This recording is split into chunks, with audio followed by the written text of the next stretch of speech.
Okay, everyone, hello and welcome to session 9. Uh, in today's session, we are actually uh, studying the structure of the aircraft. So, the structure is like a skeleton or a framework. Like inside the building, you have columns, you have floors, you have walls. So aircraft also have a structure with the same function. The function of the columns and the floors and walls is to actually carry the loads or protect the human inside the building, and also it serves as a framework to attach other systems inside the house. For example, electrical systems or the pipings and stuff. So the structure of the aircraft also has the same functions, and these functions are actually illustrated in these three figures in here. So this picture here on the left shows a glider with the lift distribution acting on the wing. So the lift force over the wing is sketched in here, and the structural elements in the wing has to carry the load, the lift load, and also pass this to the center of gravity of the glider to make the equilibrium. The second picture illustrates the protection function to protect the passengers, the crew, and cargo. These are all should be protected against all kinds of hazards, like even if airplane crashes or maybe some less severe damages, like the impacts of hailstorms and so on. Also, the structure protects the passengers from the harsh or cold environment. Like when you fly at 11 kilometers altitude, the temperature will be minus 60 degrees Celsius. And the last picture on the right shows the third function, which is the capacity of the aircraft structure to provide attachment points for many other systems. For example, in case of aircraft, it could be the hydraulic and electrical systems, the blankets that are used for the isolation, and etc. If you look at the use of structures during the history of aircraft, uh, you can make the overview as presented in this table. So in the early times, from the early of the beginning of 20th century, the aircrafts had the truss structure, and you will probably know about the truss and these kind of things in the static course. Of course, they had the wooden wings, and the structures were made of, um, for example, steel tubes, steel wires, linen, and other textiles. And of course, you had wood in this structure. But in the early 1930s, aluminum was introduced, and it is still in use in many aircrafts today. Although after the introduction of composites, we can say that a new era has begin by the introduction of composites, and you all see all those Boeing 787 and Airbus A350s by the introduction of the composites today. On this picture, you see a Sopwith Camel. uh, this aircraft is from the First World War. And if you look at this aircraft, you can see a number of typical features. First, the wings, which are very thin. And due to this small thickness, it's difficult to design a very strong and very stiff structure inside the wing. Uh, Fortunately, this aircraft has two wings, as you see, and it is called a biplane. And both wings will support each other and provide extra strength and stiffness. This is done by the struts and wires that you can see clearly, which connect both wings together. And the fuselage of this aircraft, although it has a small metal plating in front, it's made of a truss structure which is covered by linen. Beside the structural advantage, a biplane had a better maneuverability.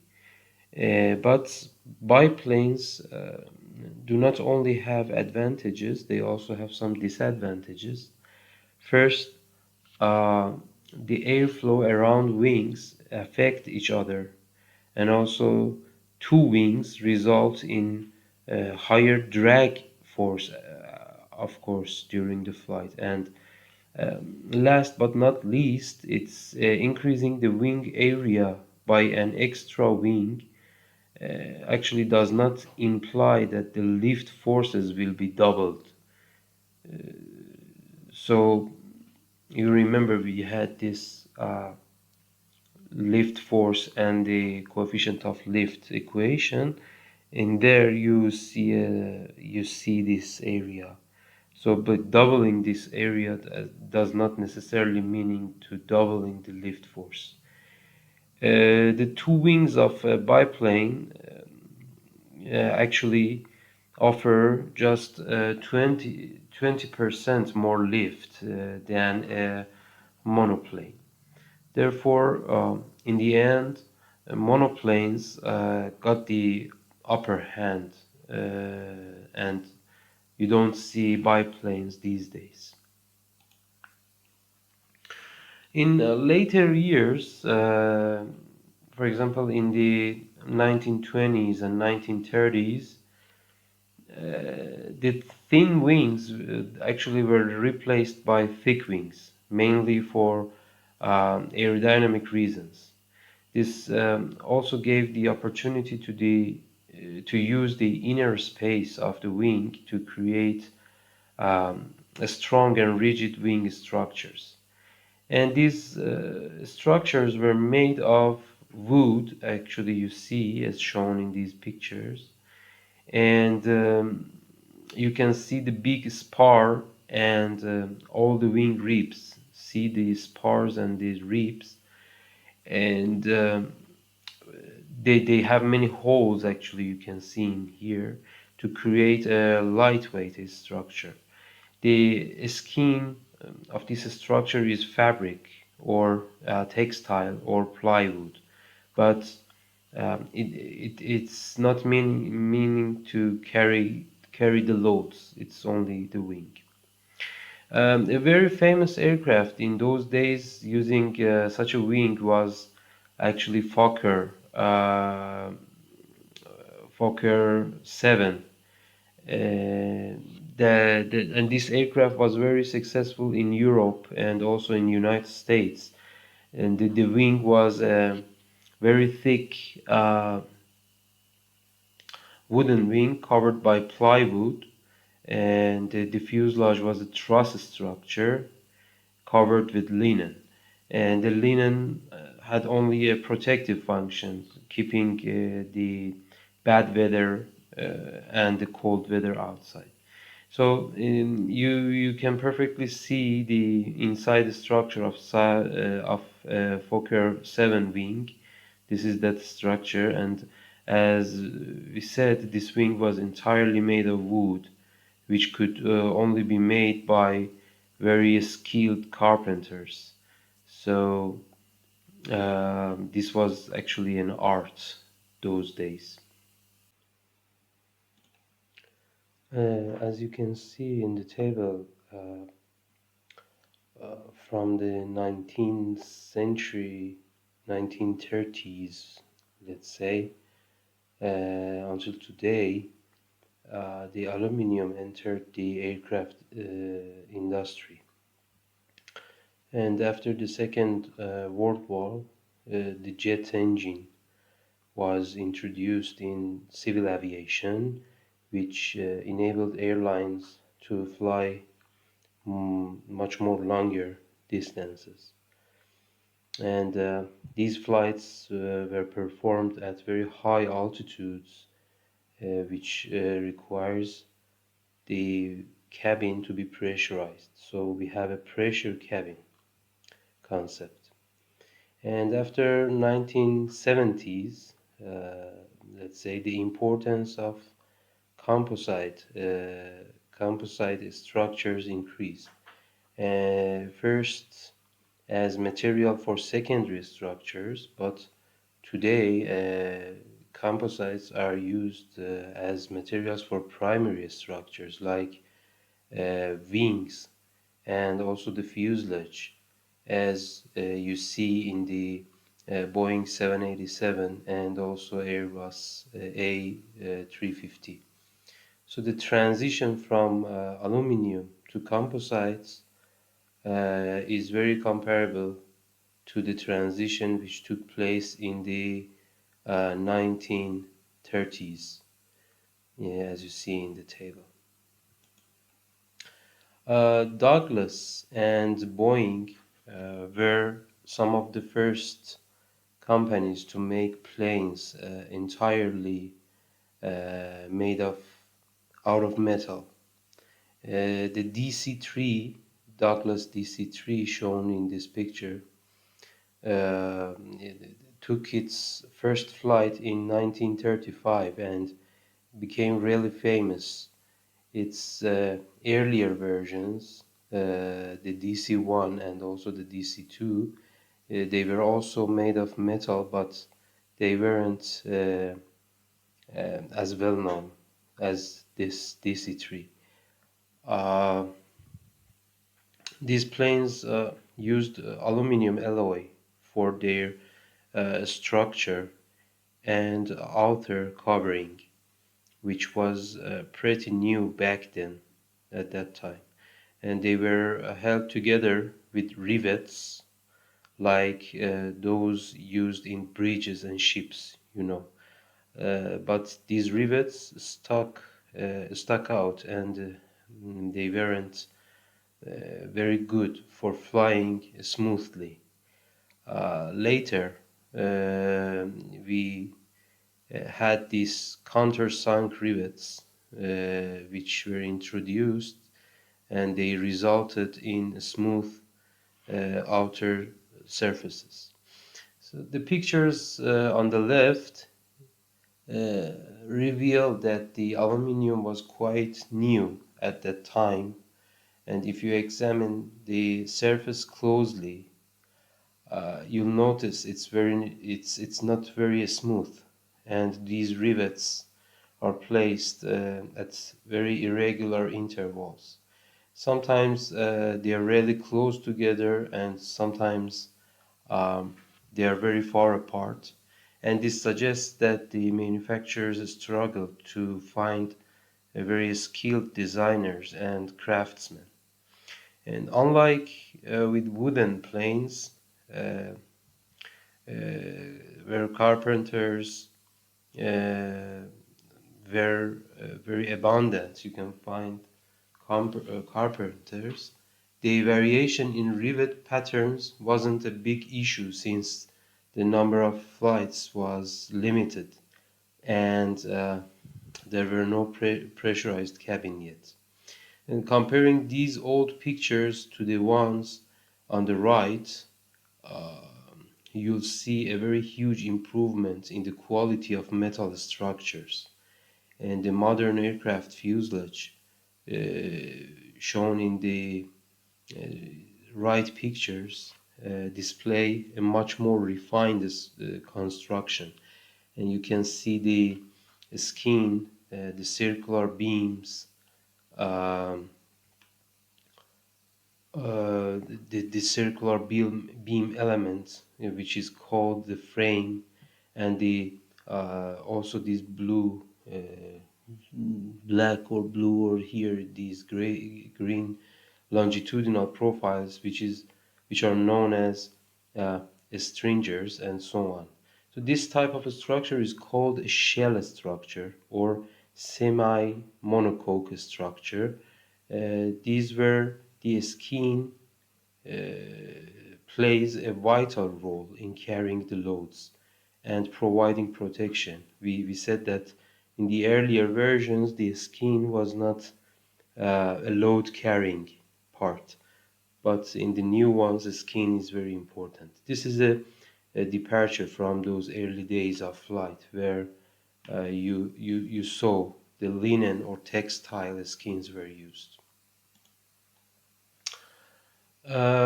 So we have the monocoque structure in here, and also the semi monocoque structure with all those uh, uh, parts like the skin and the formers. So the modern structures, we can actually uh, categorize modern structures into three: the shell structure, monocoque, and semi-monocoque. In the shell structure, you have a very thin load-bearing skin with the stiffening elements. In the monocoque, the upper picture, you have only a load-bearing skin, but in the semi-monocoque, you have some supporting elements as well, like these stringers and stuff. Uh, Even though the skin bears a significant amount of weight, not all parts of the structure share the load equally. This is why we classify structural components into uh, primary and secondary structures.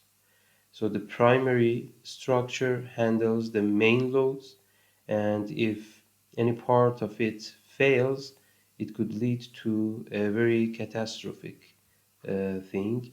And these key components are referred to as principal structural elements, or PSE, or primary structures, as we said, and they require regular inspections during aircraft operation.